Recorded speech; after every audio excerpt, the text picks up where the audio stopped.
जय श्री कृष्ण संग। आप सभी का मेरे चैनल पर स्वागत है। सभी को संकष्टी चतुर्थी की हार्दिक शुभकामनाएं। आइए जानते हैं संकष्टी चतुर्थी कब है, चंद्रोदय का समय एवं व्रत कथा। हर महीने में 2 बार चतुर्थी का व्रत आता है। कृष्ण पक्ष की चतुर्थी को संकष्टी चतुर्थी और शुक्ल पक्ष की चतुर्थी को विनायक चतुर्थी कहा जाता है। चैत्र माह में आने वाली संकष्टी चतुर्थी को भालचंद्र संकष्टी चतुर्थी कहा जाता है। यह व्रत भगवान गणेश को समर्पित है। मान्यता है कि इस व्रत को करने से जीवन में आने वाली मुश्किलें दूर हो जाती है। साथ ही इस दिन गणपति बप्पा की पूजा करने से घर में सुख समृद्धि आती है और हर तरह की परेशानियों का हल निकलता है। इस बार चैत्र माह की संकष्टी चतुर्थी 17 मार्च 2025 दिन सोमवार को मनाई जाएगी।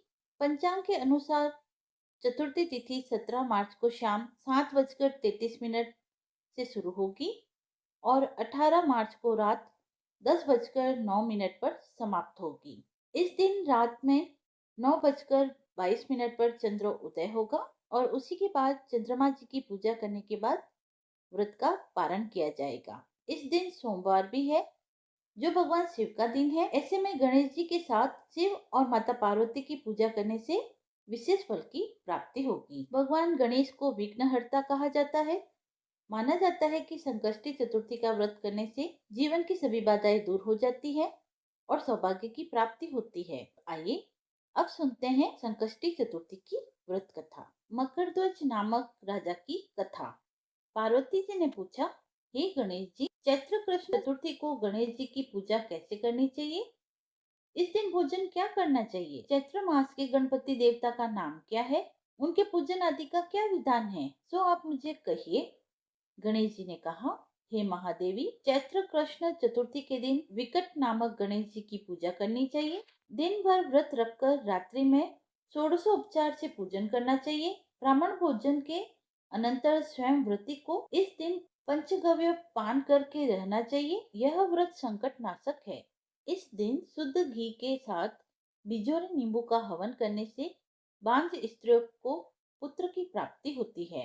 हे शैलपुत्री, इसका इतिहास बहुत विचित्र है जो मैं आपसे कहता हूँ। इसके स्मरण मात्र से ही मनुष्य को सिद्धि मिलती है। प्राचीन काल में सतयुग में मकरध्वज नामक एक राजा हुआ जो प्रजा के प्रेमी थे। उनके राज्य में कोई निर्धन नहीं था। चारों वर्ण अपने अपने धर्मों का पालन करते थे। प्रजा को चोर डाकू आदि का भय नहीं था। प्रजा स्वस्थ रहती थी। सभी लोग उदार, सुंदर, बुद्धिमान, दानी और धार्मिक थे। इतना सुंदर राज्य शासन होते हुए भी राजा को पुत्र की प्राप्ति नहीं हुई। तत्पश्चात महर्षि याज्ञवल्क्य की कृपा से उन्हें कालांतर में एक पुत्र की प्राप्ति हुई। राजा राज्य का भार अपने मंत्री धर्मपाल पर सौंपकर विविध प्रकार के खेल खिलौनों से अपने राजकुमार का पालन पोषण करने लगी। राज्य शासन हाथ में आ जाने के कारण मंत्री धर्मपाल धन धान्य द्वारा समृद्ध हो गया। मंत्री महोदय को एक से एक बढ़कर 5 पुत्र प्राप्त हुए। मंत्री पुत्रों का धूमधाम से विवाह हुआ और वे सब धन का उपभोग करने लगे। मंत्री के सबसे छोटे पुत्र की बहू अत्यंत धर्मपरायण थी।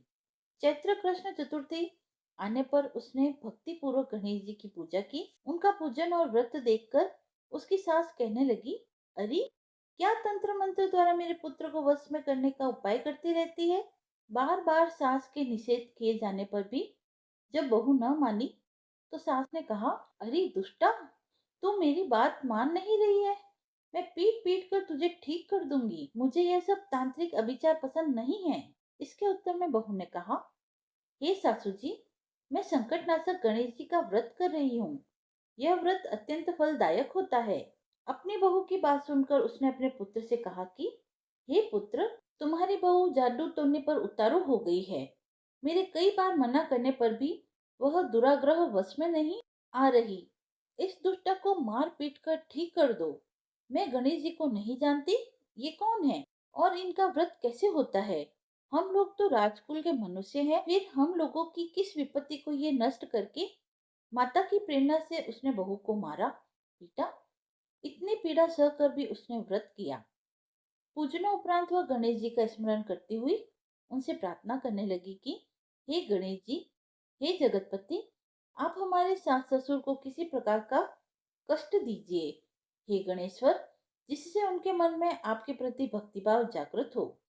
विभु विश्वात्मा गणेश जी ने सबके देखते ही देखते राजकुमार का अपहरण करके मंत्री धर्मपाल के महल में उसे छिपा कर रख दिया।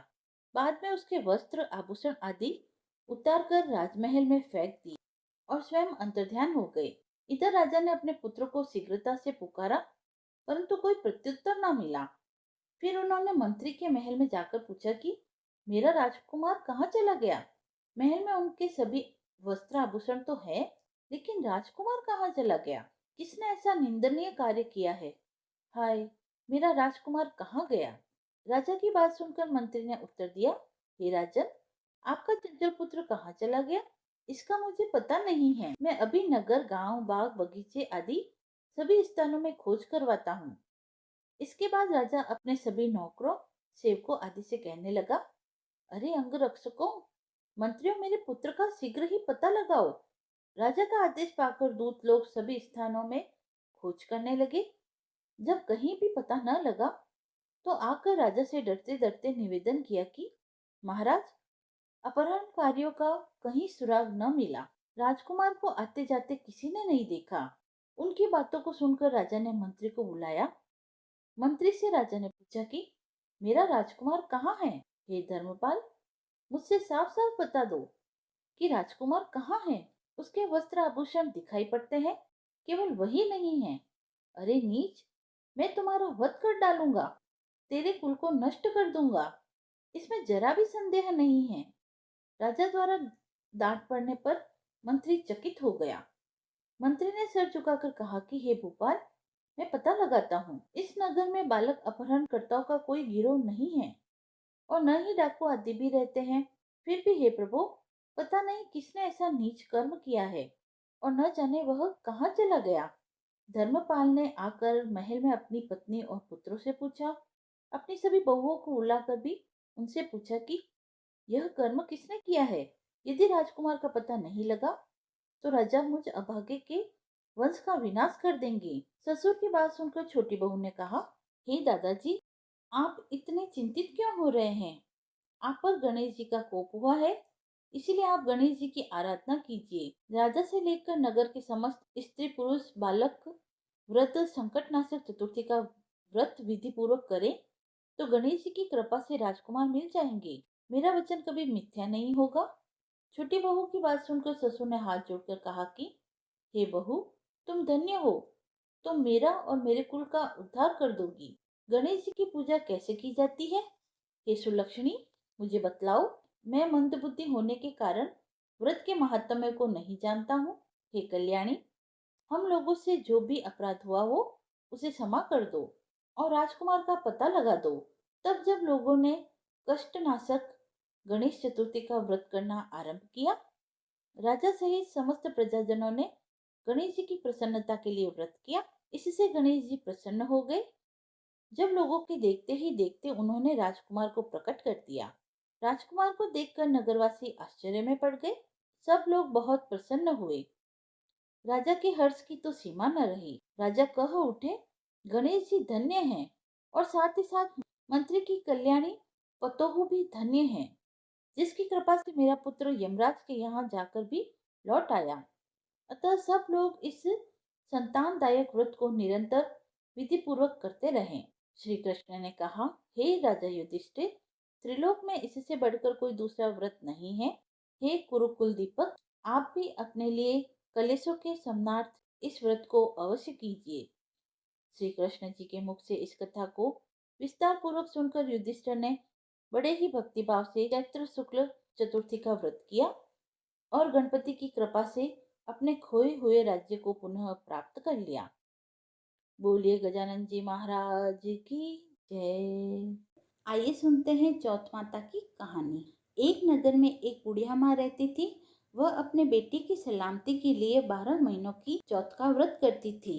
हर महीने पंसारी से थोड़ा सा गुड़ और घी लाकर 4 लड्डू बनाती थी। एक बेटे को देती, एक से पूजा करती, एक हथकार के लिए निकालती और एक चांद उगने पर खुद खा लेती थी। एक बार उसका बेटा ताई से मिलने गया। ताई ने वैसाखी चौथ का व्रत रखा था। उसने ताई से पूछा, माँ तो 12 चौथ करती है। ताई बोली, तेरी माँ तेरी कमाई से तरमाल खाने के लिए 12 चौथ करती है। तू परदेश जाएगा तो वह एक भी चौथ नहीं करेगी। लड़के को लगा ताई सच कह रही है। उसने घर आकर माँ से कहा, मैं परदेश जा रहा हूँ, यहाँ तो मेरी कमाई खाने पीने में ही उड़ा देती है। माँ ने समझा कर रोकना चाहा, पर बेटा नहीं माना। माँ ने उसे साथ ले जाने के लिए चौथ माता के आंखें दिए और कहा, मुसीबत में ये आंखें तेरी मदद करेंगे। वह आंखें लेकर रवाना हो गया। घूमते हुए वह एक नगर में पहुंचा। उसने देखा एक बूढ़ी माँ रोती जा रही है और पुआ बनाते जा रही है। उसने कारण पूछा तो वह बूढ़ी माँ बोली, बेटा इस नगर की पहाड़ी पर एक दैत्य रहता है।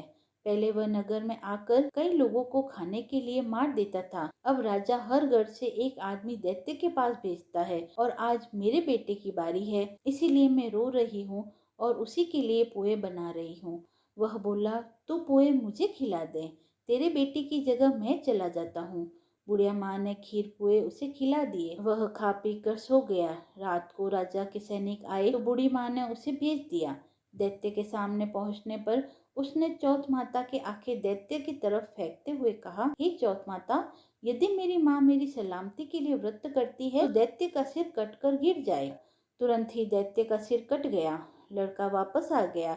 राजा ने उसे उपहार देकर विदा किया। वह चलते हुए एक दूसरे राजा के नगर में पहुंचा। इस राज्य में आवा तभी पकता था एक इंसान की बलि दी जाती थी। सिपाहियों ने उसे पकड़कर आवे में चुन दिया। लड़के ने आंखें आवे में डाले और कहा, हे चौथ माता, यदि मेरी माँ मेरे लिए व्रत करती है तो आवा मेरी बलि लिए बिना ही झट से पक जाए। आवा तुरंत पक गया। आवे में से मिट्टी की जगह सोने चांदी के बर्तन निकले। अंदर से लड़का बोला, बर्तन धीरे धीरे निकालना, मुझे लग नहीं जाए। राजा ने उसे निकलवाया और पूछा, इस आवे से तुम बच कैसे गए? लड़के ने कहा कि उसकी माँ चौथ माता का व्रत करती है, व्रत करने के कारण वह बच पाया। राजा को विश्वास नहीं हुआ। उसने एक चांदी की सुराही मंगाई और कहा कि सुराही की नाली से निकल कर दिखाओ, तभी मुझे विश्वास होगा। लड़के ने चौथ माता को याद करके आंखें सुराही में डाली और कहा, मैं भंवरा बनूं, सुराही से निकलूं। लड़का भंवरा बनकर सुराही से निकल गया। राजा ने खुश होकर राजकुमारी की शादी उस लड़के से करवाई और सभी लोगों को चौथ माता का व्रत करने के लिए कहा। उसे एक दिन माँ की याद आई। उसने राजा के पास जाकर खुद के नगर जाने की इच्छा जाहिर की। राजा ने रथ, घोड़ा, हाथी और खूब सारा दान दहेज देकर उसे विदा किया। चौथ के दिन अपने नगर पहुंचा। वह अकेला पंसारी के यहाँ माँ का इंतजार करने लगा। सोचा चौथ है तो माँ यहाँ जरूर आएगी। थोड़ी देर बाद लकड़ी टेकती हुई माँ आती दिखी। उसकी माँ की आंखों में जाले आने के कारण दिखना कम हो गया था। लड़के ने जानबूझकर अपना पैर लकड़ी पर लगा दिया और कहने लगा, बल रे पूत, काटे मेरे पैर के लगा दी। माँ ने उसे नहीं पहचाना। कहने लगी, भैया, मुझे चाहे कितनी गाली निकाल दो, पर मेरे बेटे को कुछ मत कहना। बेटा माँ के चरणों में गिर पड़ा। कहा, माँ, मैं तेरा ही बेटा हूँ, मुझे माफ कर दो। माँ ने उसे गले लगा लिया। नगर के लोगों ने विश्वास नहीं किया कि वह उसी का बेटा है।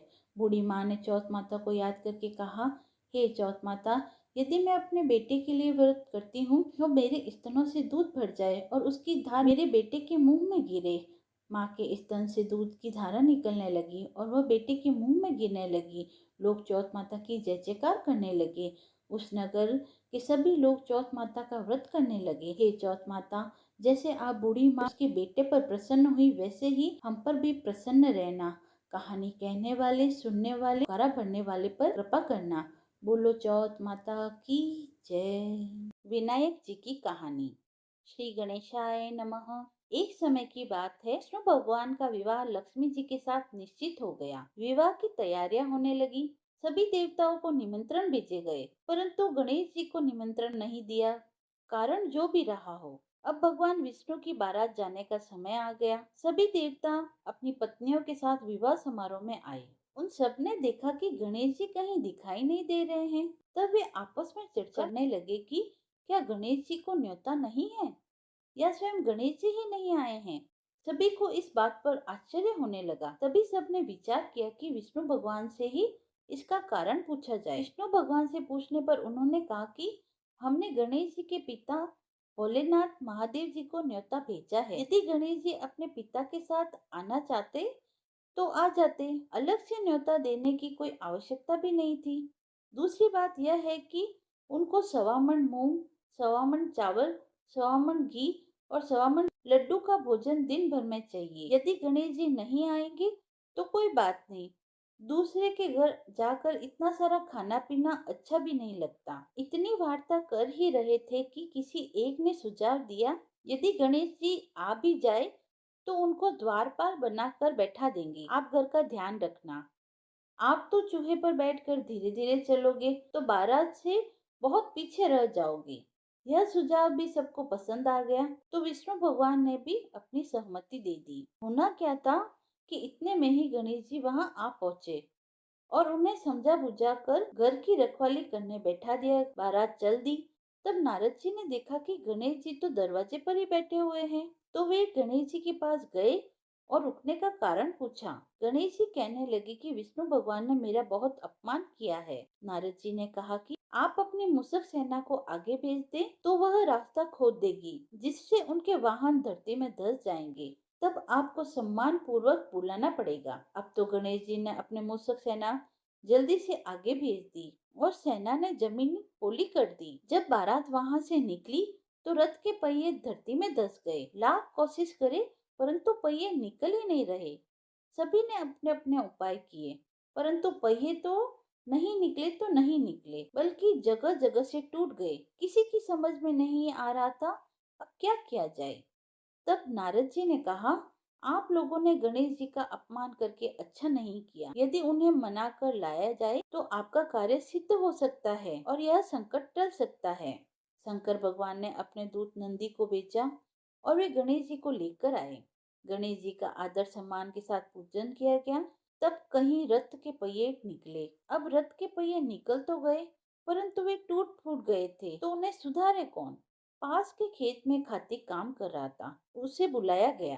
खाती अपना कार्य करने से पहले श्री गणेशाय नमः कहकर गणेश जी की वंदना मन ही मन करने लगा। देखते ही देखते खाती ने सभी पहियों को ठीक कर दिया। तब खाती कहने लगा कि हे देवताओं, आपने सर्वप्रथम गणेश जी को नहीं मनाया होगा और न ही उनकी पूजा की होगी, इसीलिए तो आपके साथ यह संकट आया है। हम तो मूर्ख अज्ञानी हैं, फिर भी पहले गणेश जी को पूजते हैं, उनका ध्यान करते हैं। आप लोग तो देवता गण हैं, फिर भी आप गणेश जी को कैसे भूल गए। अब आप लोग भगवान श्री गणेश जी की जय बोलकर जाइए तो आपके सब काम बन जाएंगे और कोई संकट भी नहीं आएगा। ऐसा कहते हुए बारात वहां से चल दी और विष्णु भगवान का लक्ष्मी जी के साथ विवाह संपन्न कराकर सभी सकुशल घर लौट आए। हे गणेश जी महाराज, आप अपनी कृपा दृष्टि सभी पर बनाए रखना और कथा कहने वाले, सुनने वाले व हुकारा भरने वाले सभी को मनोवांछित फल प्रदान करना। बोलो गजानन जी भगवान की जय। कथा समाप्त हुई। यदि आपको वीडियो पसंद आया हो तो आप मेरे चैनल को लाइक शेयर एंड सब्सक्राइब करें। धन्यवाद।